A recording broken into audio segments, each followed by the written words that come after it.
Jeruzalem teret i bojište. Zaharija je to predvidio prije više stoljeća. Jeruzalem će biti čaša drhtanja svim narodima. Upravo sada svijet prosvjeduje, okuplja se i bjesni protiv Izraela. Zašto?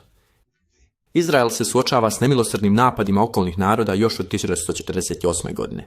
Mediji, često neprijateljski nastrojeni, prikazujući Izrael kao negativca. Ali ovo je proročanstvo koje se odvija pred našim očima. Ključni obrat. Bog obećava djelovati. Uništit će narode koji napadaju Jeruzalem. Zamislite to. Ali tu nije kraj. Zaharija otkriva zapanjujuću budućnost, duhovno buđenje. Dom Davidov i stanovnici Jeruzalema gledat će onoga kojega su proboli, tugujući zboli kao da su izgubili prvorođenog sina. Ovo označava konačnu obnovu, zoru posljednjih vremena i povratak samog Krista. Svjetski kaos nije slučajan. To je božansko tempiranje. Što ćete vi učiniti dok se ovo proročanstvo odvija? Hoćete li čvrsto stajati ili će vas ponijeti buka? Promatrajte pažljivo. Povijest i nebo se sudaraju.